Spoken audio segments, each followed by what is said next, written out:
Everybody, this is your Blakeliness here, and I was debating whether or not I wanted to actually do this video because I've never really done a wrestling vlog before, and I wasn't really sure if I needed to because I do talk about wrestling a lot on my Facebook page, and I review all the pay-per-view events and the Raws and SmackDowns. I need to watch more NXT. I don't know why I do that. I hear it so much better, and from what I've seen, it is much, much superior to the main roster. But whatever, I don't watch TNA, so don't expect any Impact reviews if you go to my Facebook page for that reason. But this last Royal Rumble was interesting. Interesting for all the wrong reasons, but interesting. So I just decided I had to get it off my chest. I had to actually talk about it. I couldn't just type about it. None of my friends are wrestling fans, so this is how I get my feelings towards the Royal Rumble out of my system. Now, for some context, I was a huge wrestling mark during the Attitude Era. I actually started watching wrestling through WCW.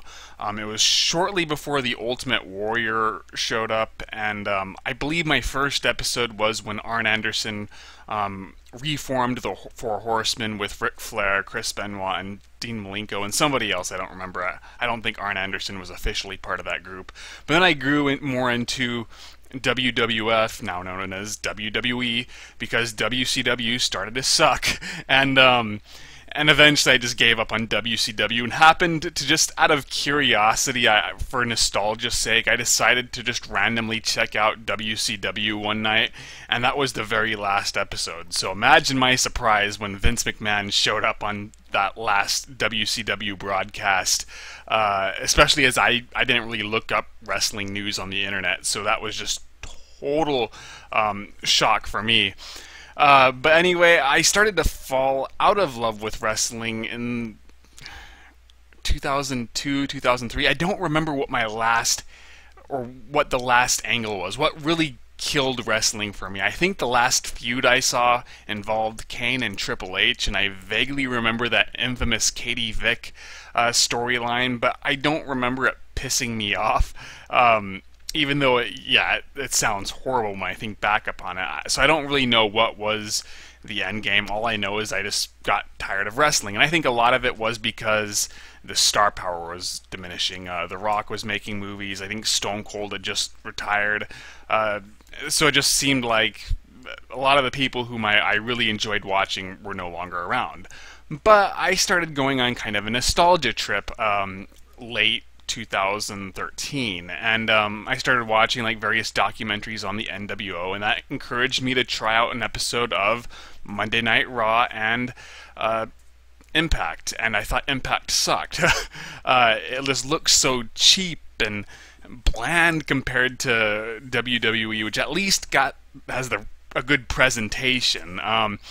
And at first I wasn't really all that impressed with WWE either, but I just continued to stay with it, and it grew on me. And I think the first pay-per-view that happened once I started watching again was TLC of 2013. I didn't watch the actual pay-per-view. But then I've stayed with it, and 2014 was an interesting year in that the first half was actually really good, and a lot of the angles that everybody feel bombed, such as Batista winning the Royal Rumble or Daniel Bryan apparently turning heel very briefly, I actually think worked out really well in retrospect. But then the second half of the year kind of sucked, and not all of it was WWE's fault, but a lot of it was. Now, 2015 started out horrendously with probably a pay-per-view that was overall worse than anything we got last year. So let me just bring up the match card, and I'll talk about my opinions on various individuals within this Royal Rumble, and what I thought about the matches themselves. So there was a pre-show with Cesaro, Tyson Kidd, and Adam Rose, or actually I don't think Adam Rose was part of the match, versus The New Day. I did not watch that. I missed it. I hear it was a really good match, though. Unfortunately, I could care less about the New Day. I don't think very happy, positive gimmicks work unless they're done ironically, such as with Kurt Angle or Bo Dallas. to me, wrestlers really need that edge. They really need to be intense. And say what you will about John Cena, at least he gets that right, where he can be very focused and kind of scary when he wants to be. So I can care less about the New Day, and I think that angle could have been interesting if, when Goldust and Stardust declared war on them, that it was a really competitive feud. Instead, it felt like the New Day was gift wrapped this victory over the Dust Brothers, and everybody just kind of rejected that. It was a bad idea to begin with. And Cesaro, I really like Cesaro. I just feel WWE has botched him so badly. My opinions towards Cesaro aren't any different from anybody else's. Tyson Kidd, from what I've seen, he's really turning out to be a good performer. I could see him going places, and I think they work really well as a tag team together. And from what I hear, also the fans rooted for that team over the babyface New Day. But like I said, I haven't seen the match, but I hear it's really good. But the storyline I could care less about, so I probably should check it out. I just haven't yet. The Ascension versus the New Age Outlaws. Oh boy.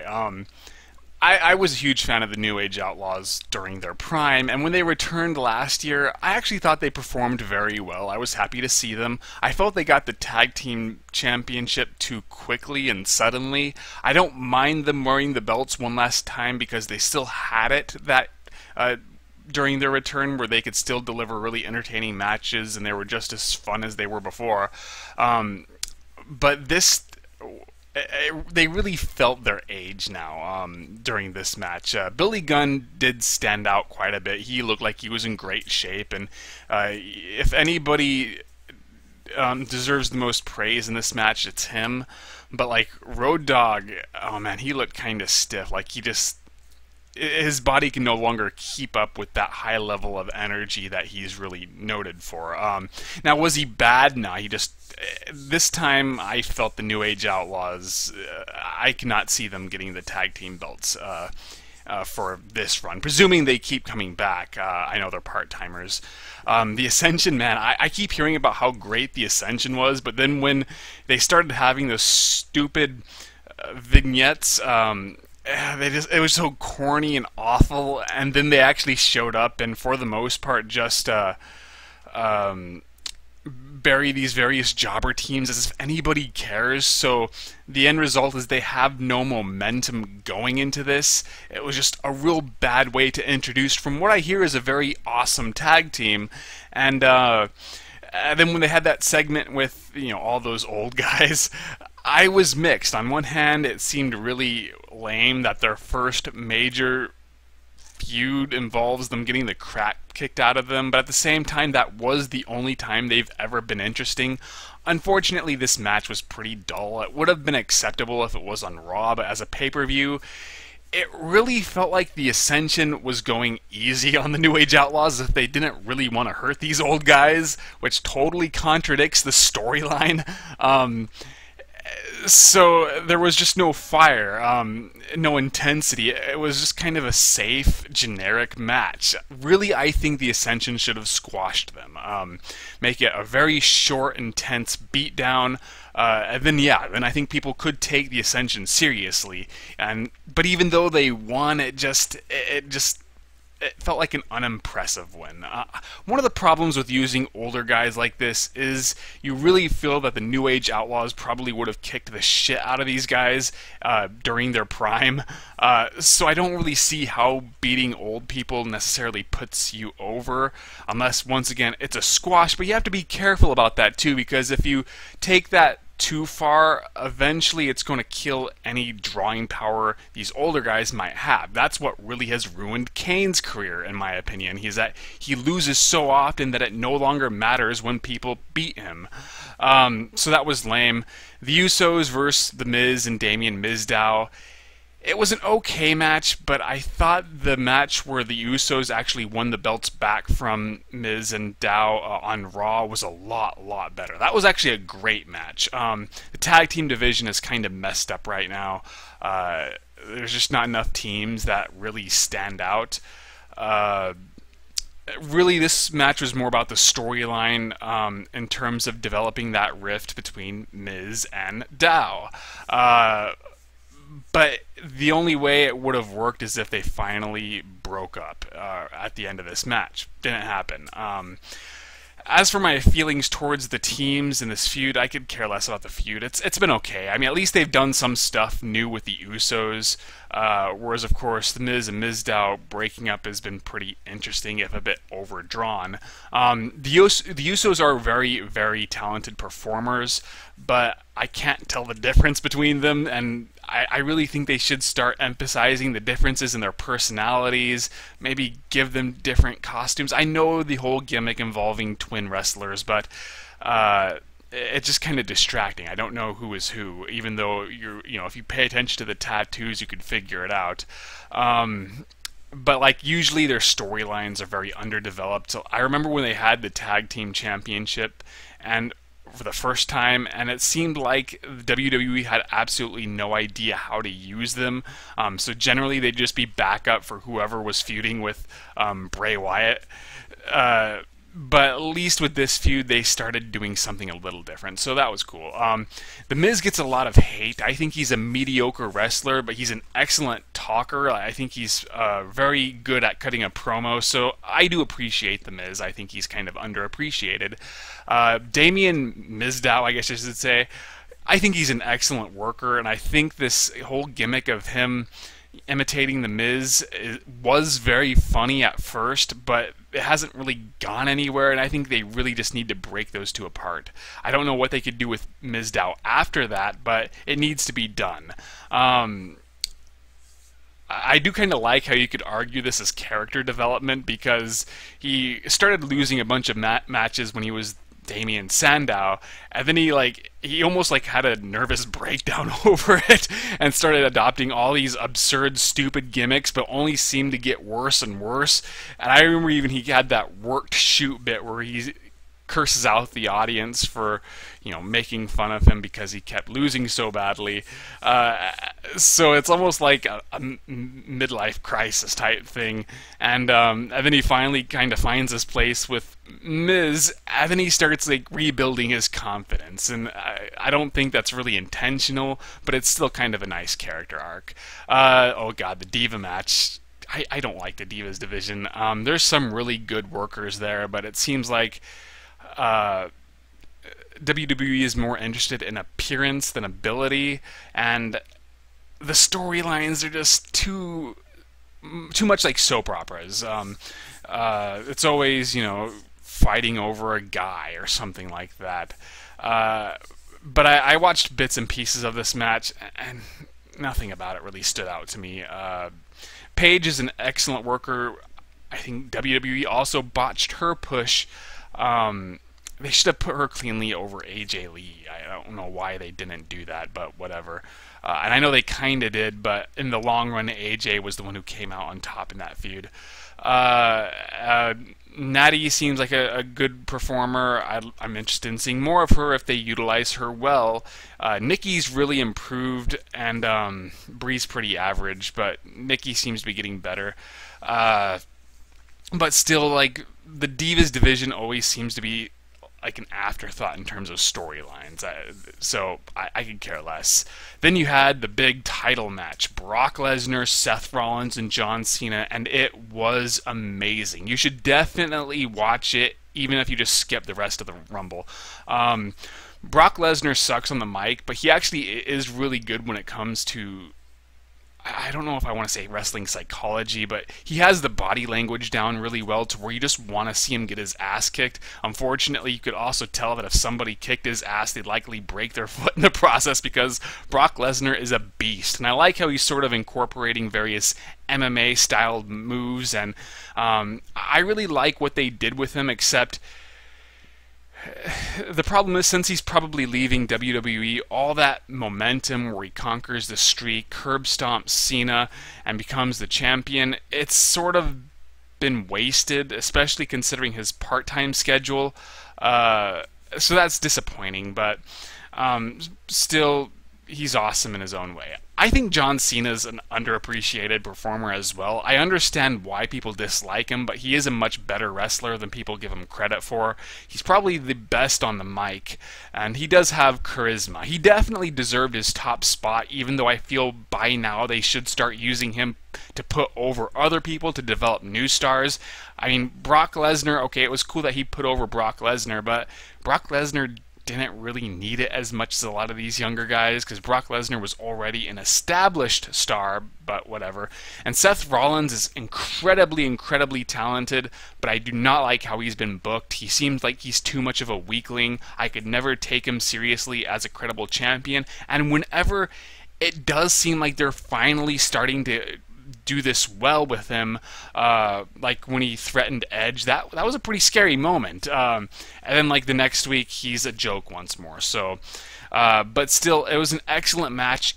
All three of them had their various storylines going into there, and you could see those storylines play out through this match. You know, as John Cena and Seth Rollins realize that Brock Lesnar is too strong for either of them, so they kind of have to work together. And then, you know, Brock Lesnar, you know, he's not going down. He's taking all this stuff, and he keeps getting up. And in a way, he's almost like the face of this match.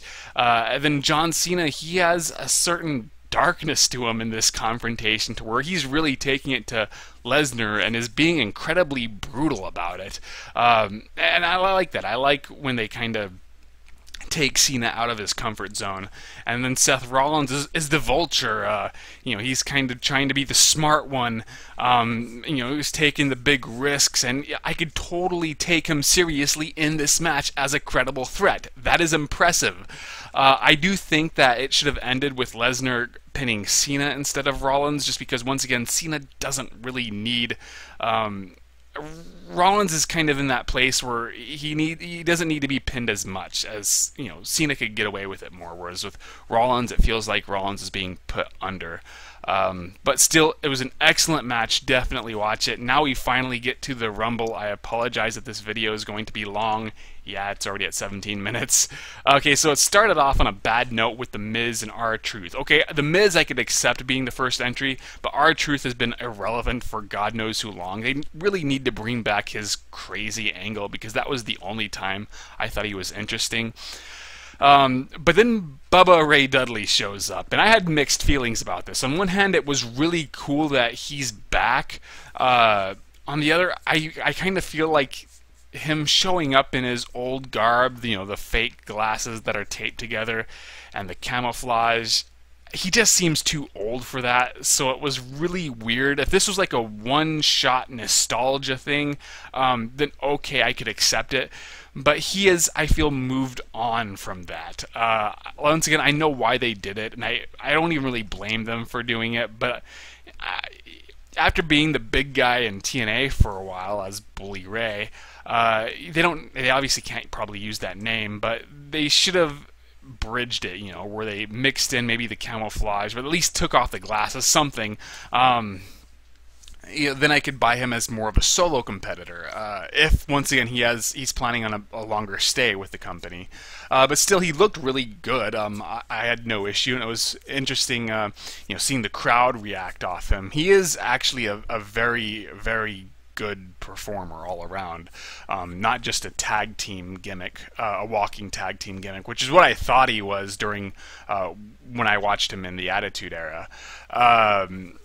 But he doesn't last too long. I was fine with that, because at least he was able to take out two people, and he put up a good fight against Bray Wyatt. I think that's who eliminated him. Yeah, I think. Well, then afterwards, Bray comes out, and Bray's sort of the dominant force, the monster heel, much like Roman Reigns was last year. And so Bray Wyatt, he stays in the longest, and he knocks, I think, the most people out. I'm going to come back to that later.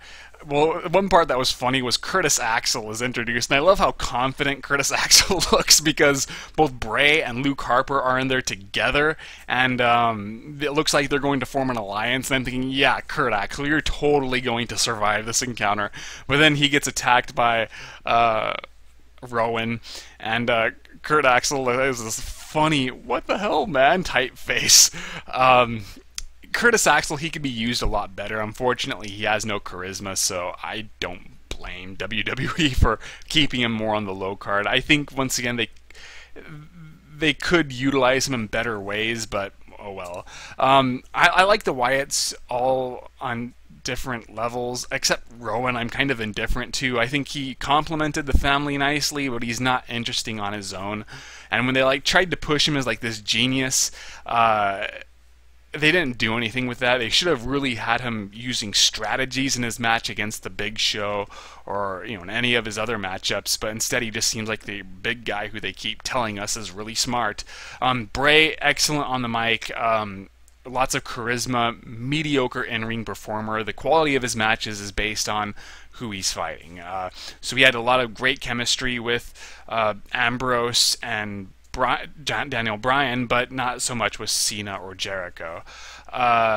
It's weird that he's getting pushed after it seemed like he became irrelevant for a while. Luke Harper's excellent in the ring, seems pretty good on the mic, but I feel he needs to kind of shed off that gimmick. It no longer works now that the Wyatts are separated. Anyway, Luke Harper and Rowan get eliminated, and then the Boogeyman shows up, and he confronts Bray Wyatt, and it's cool at first because they're sort of trying to out-creep each other out, but then like you're expecting this epic confrontation, and then Bray Wyatt takes him out in like 2 hits. Now, the Boogeyman thrived while I was not watching WWE, but I have seen him in some pay-per-views in retrospect, and whenever I'd see him, he was always like dominant. He'd no-sell attacks from whoever he was feuding with, and pretty much would squash them. Like I remember JBL being a prominent example. Maybe during his later stage of his career, he became a comedy jobber, or maybe he's just too old and he can't really do a whole lot. But I was disappointed with how quickly he was taken out. And then I think Sin Cara comes out, gets eliminated by Bray, and then Bray cuts a promo, and you're expecting somebody epic to come out and respond to it, and it's Zack Ryder. Zack Ryder, to his credit, he looked really good. They had him beat up Bray Wyatt for a bit before being eliminated, but it's been speculated that Bray Wyatt missed his cue, and he was supposed to do that before Bryan came out, which would have made more sense. But, oh well. And then Daniel Bryan comes out, and I immediately knew that he was going to lose. Now, I was torn between whether Roman Reigns or Daniel Bryan would be the victor. It would be one or the other. The reason why I figured Bryan was not going to make it was because he was really going all out, using these fancy maneuvers, these cool spots against Bray Wyatt. That, once again, they're awesome, but even the announcers were pointing out, you should start pacing yourself, man. You're going to have to be in here for a while. So obviously Daniel Bryan was getting his moment to shine, but that inevitably he was going to get thrown out just because of that alone. Then a few other people come out, but then Daniel Bryan ultimately gets eliminated surprisingly quickly.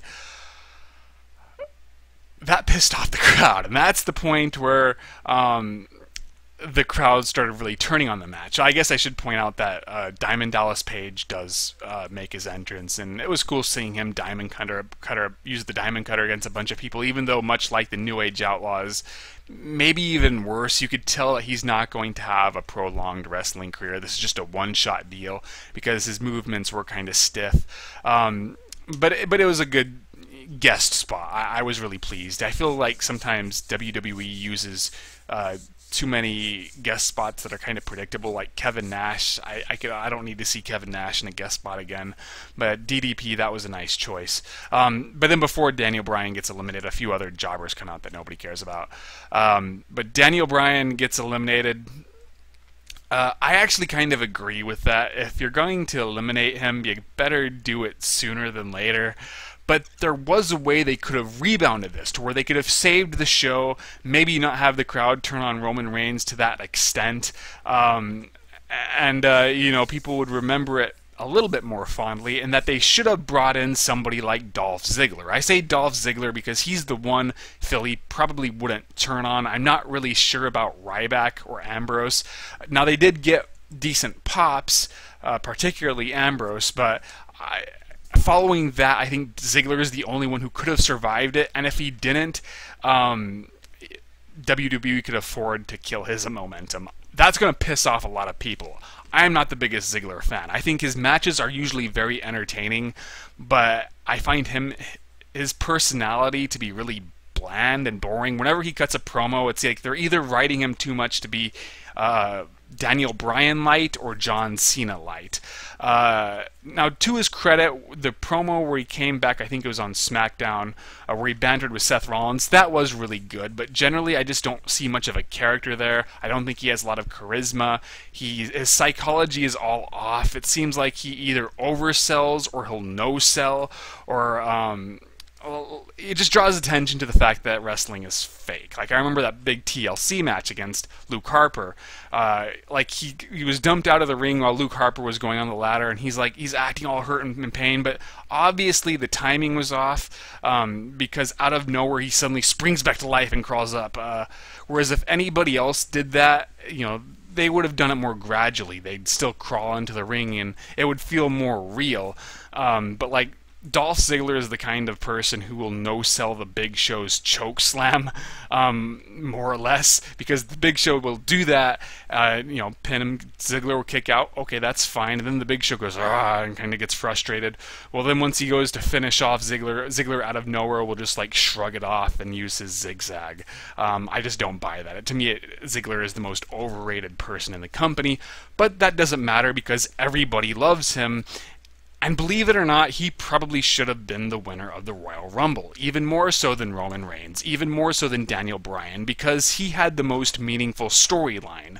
As the Authority continues to screw him over, he's the underdog, he's the dark horse, and I thought he did a great job at that during Survivor Series. He was the only one with that kind of momentum, whereas Reigns, his injury really derailed his push, and then him coming back to feud with the Big Show just kind of felt irrelevant, so he seemed sort of forced as the winner. And even Bryan, he comes back, has 2 promos, or maybe a couple matches, that's not really fair, but even he, I don't think, really had that momentum, even though he was the one I was personally rooting for. Hopefully I didn't screw up my mic. So I think Ziggler should have won, even though I didn't want him to win. Like, CM Punk should have probably won the last Royal Rumble because, once again, his storyline, that would have been the best payoff. But at the absolute least, they should have brought Ziggler in to at least kill that heat, or at least die it down, and then that would have made people happier. And maybe bring in Ryback shortly afterwards, and then bring in more jobbers. Instead, they bring in a bunch of colorless faces and heels that nobody cares about, so it seemed it just was causing that anger to grow and grow. And then poor Roman Reigns is the next big name to show up, and Roman Reigns, he's one of those guys, I think he's good, he will get better, but I don't think he's ready. His promos have mostly sucked. He got over in the Shield because he was the climax to all of their matches. He had those 3 awesome moves, but people didn't realize that was more or less the extent of what he could do. Ambrose and Rollins carried the Shield, but Roman Reigns complemented it perfectly. Like I said, he was the climax, and that worked amazingly. And then once he got off on his own, you kind of realized that he couldn't carry a promo on his own, that he couldn't carry a match on his own, but he has improved. Even like the way he delivers his promos has improved, even though they're trying to make him too much like John Cena. They need to just keep him as an anti-hero, make him the man of few words, much like The Undertaker, but at the same time make those words count. One of The Undertaker's lowest moments, in my opinion, was when he was mentoring the Big Show, because that meant he was talking a lot more. And The Undertaker isn't the best talker in the business, but when he just has those few lines, they stand out. And that's what they should have done with Roman Reigns, but unfortunately they screwed that up, and it didn't help that his matches with the Big Show have been incredibly boring. They have absolutely no in-ring chemistry together, even though I like what they're going for in terms of the storyline, and that the Big Show's the one person whom Reigns' usual powerhouse techniques aren't working against. So ideally, Roman Reigns will now show off a greater moveset. They aren't doing that yet, but I kind of like that idea, if that is the ultimate route they choose to pursue. But then afterwards, Damien Mizdow comes out, and now the fans, they're cheering for him, and you're thinking, okay, well, this is going to be the time where he finally does formally break off from the Miz, and that he's going to kick all sorts of ass, and it's going to be, oh wait, he's already eliminated. Shit. And not even just that, he starts going back to imitating the Miz, so they're still together. Oh my god. That's just so stupid on so many levels, and now once again people are going to get angry at Roman Reigns just because he's embodying everything they don't like about the Rumble.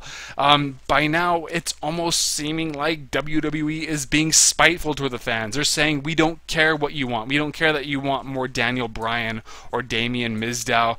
They're going to get eliminated rather quickly so Roman Reigns can have his time to shine. Even though, oddly, he didn't have a whole lot of standout moments once he shows up. He just immediately becomes one of the crew. That might be because obviously they knew the fans were turning on him, so he just didn't want to stick out like a sore thumb, but I don't know. It was bizarre. Ryback comes out and he gets a decent pop, but then immediately, much like Roman Reigns, doesn't do anything to stand out. I think Ryback, when he was being used as a tag team jobber, was being underutilized because I do think he has charisma and an excellent look, even if he's kind of an average performer when it comes to in-ring quality. But now I feel he's been overpushed. I think Rusev should have cleanly went over him because I really do think Rusev is a much, much better all-around wrestler. I take issues with how Lana is pretty much saying the same thing over and over again in her promos, but Rusev is a master of wrestling psychology, oddly. And I really like his build, his athleticism, but at the same time, he's dominant. He's an unconventional heel who usually can defeat his opponents cleanly, without resorting to heel tactics. And I like how, like, when he feuds with the Big Show, their first match, the Big Show's more or less the superior, but it's almost like Rusev's figuring out weaknesses there, and every time they fought afterwards, Rusev did better until Rusev pretty much just kicked the shit out of the Big Show during their final pay-per-view match. But unfortunately, Rusev, I think, has been kind of ruined lately, and I think Ryback should work really well in the upper mid card, no higher. I do not see a main event performer in him. Whereas with Roman Reigns, I could see him getting to that level eventually. But whatever. Kane comes out. I'll go back to that later. Ambrose comes out and he does really well. There's this real stupid moment afterwards though, where Titus O'Neil comes out and it was supposed to be where he ties, I think, Santino's record for the 1 second elimination, but it was botched, so that was useless. Then Cesaro comes out and Bad News Barrett comes out, and nobody cares. I think both are once again excellent performers, but WWE has botched them so badly. Barrett, I hate what they've done with Barrett since he's returned. It's really hurting his credibility and momentum while continuing to fuck up the Intercontinental Championship, which has already been in a bad place to begin with. Then a Big Show comes out, and now they built Big Show up as being a major threat in this match. Now, I was honestly expecting him to get eliminated rather quickly by Roman Reigns, and that if Roman Reigns would lose, if Daniel Bryan was going to be the winner, that Big Show would screw Reigns over. But since Bryan was eliminated, that was not going to happen. Well, Big Show and Kane team up, and they ended up throwing out almost all the villains rather anticlimactically. Bray Wyatt, once again, the dominant heel force. I don't even know what really took him out, if the camera caught it or if I just don't remember it. All I remember is he's just laying in the corner, and then Big Show and Kane casually pick him up and toss him over. Well, that was a waste. Kane, I respect as a performer, but he has been booked into oblivion. He no longer feels like a credible threat, and there's no reason why he should be one of the main villains of this Rumble. Now, I remember when it came down to Big Show and Kane versus Reigns and Ambrose, and believe it or not, Big Show and Kane actually got the better of them as a tag team and eliminated Ambrose, which, once again, fans aren't going to like that. You know, if Ambrose won, maybe that could have saved the show. But even I don't really think Ambrose should have won, and I love Ambrose. I think he's both funny, but also kind of intense, and he's an excellent wrestler. But he just has no momentum. He's been kind of used as a jobber lately.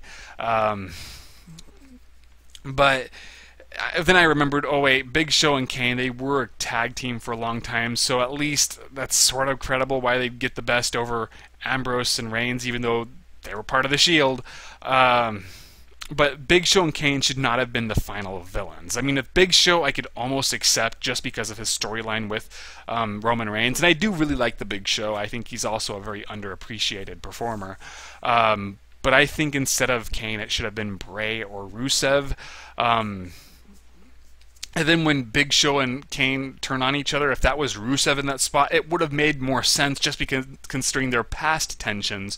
Whereas with Kane and Big Show doing it, it didn't quite make so much sense. And even the spot where Roman Reigns throws them both out at the same time, that was pretty cool.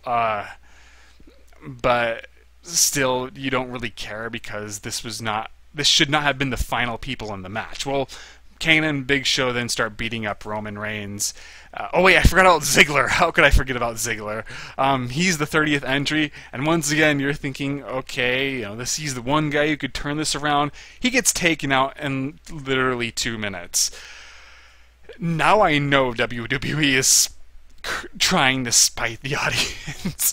At least he was one of the last people, if he lasted for a long time, that would have been one thing, but to take him out so quickly and once again so anticlimactically, that was just stupid. There's no justification for that. Now, once again, if you wanted to get the crowd on Reigns' side, have Ziggler come out immediately after Bryan gets eliminated, and then have all the heels just kick the crap out of Ziggler, and he's holding on, and just when you think that he's going to be eliminated, then Roman Reigns' music starts, and that sort of deflects that, keeps Ziggler in there for a while, and Roman Reigns would be seen as the savior. Maybe the crowd would have liked him then, you never know. I could be totally wrong. You just never know. Well, then The Rock comes out, save the day. The fans are happy for about 2 seconds, and then they're so pissed off at the show that The Rock can't even save the day. And then you remember Rusev is in there, and this is another reason why I think Rusev has been ruined. Besides having him lose to Ryback, even if it was only on a technicality, Rusev pretty much played the role that you'd expect The Miz or Rollins to play, and that he gets knocked out of the ring, but not over the top rope, and then he hides, and then he springs up into action the very last second, and pretty much gets Santino'd out of there. Roman Reigns immediately overpowers him, throws him out, and it's like, wow, this is supposed to be the #1 heel, or at least he's going to play that role, presumably, but you've just totally emasculated him.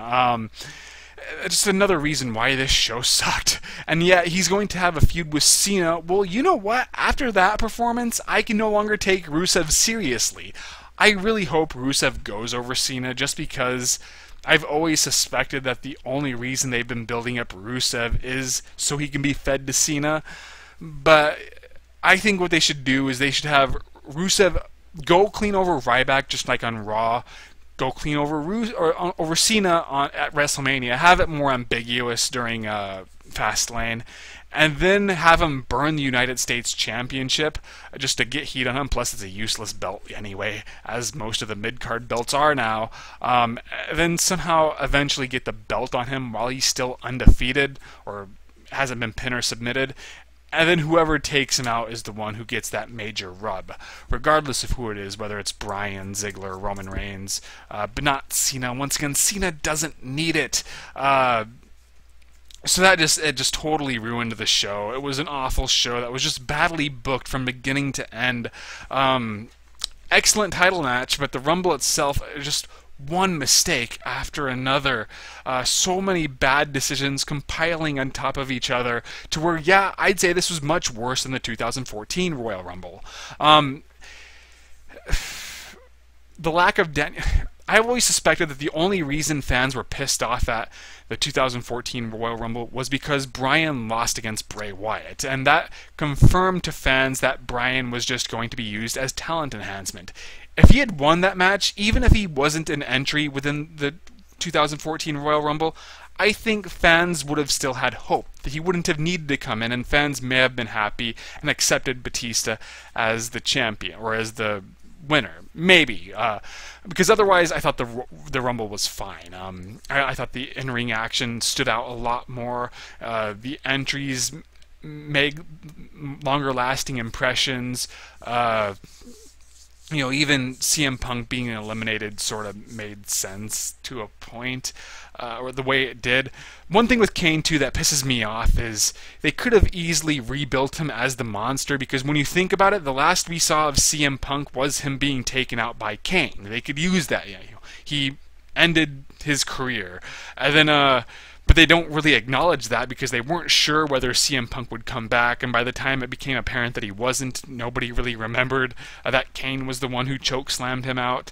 But then, like Daniel Bryan, once again, perfect timing. They could have easily made Kane, which they actually did, but then immediately after that, instead of capitalizing on that and reestablishing Kane as a credible threat, he just jobbed. Even in the confrontations where you'd think that he'd come out on top in order to provide tension for the match, he'd still get his ass kicked. I remember when he had that stretcher match with John Cena, and he came out and they get into a brawl, and at first Kane's winning, but then Cena overpowers him, and then wins the match later on that night. Or when he gets announced as being the 8th entry in Money in the Bank, and he comes in, chokeslams everybody. All right, Kane's on top. He's this dominant. Oh wait, he gets speared by Roman Reigns.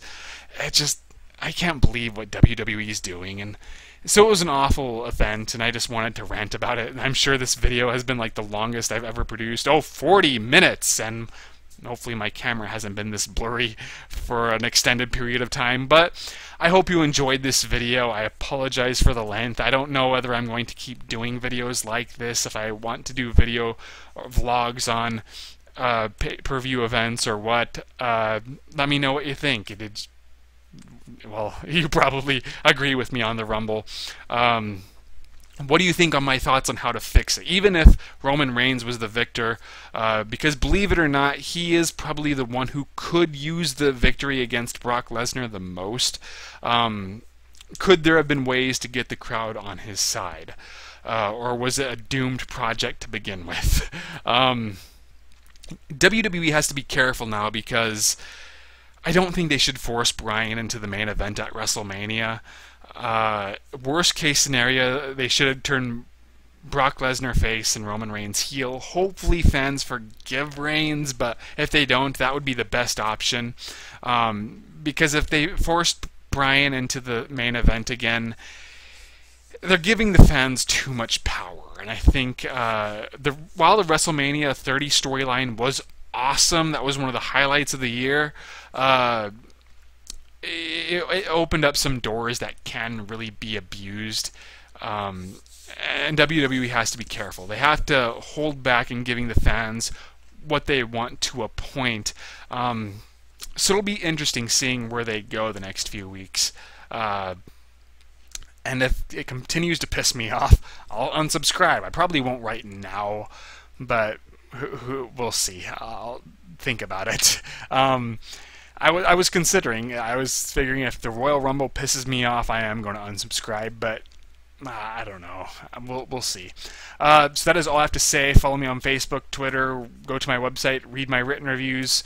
Let me know what you think of this video, and I shall see you guys later.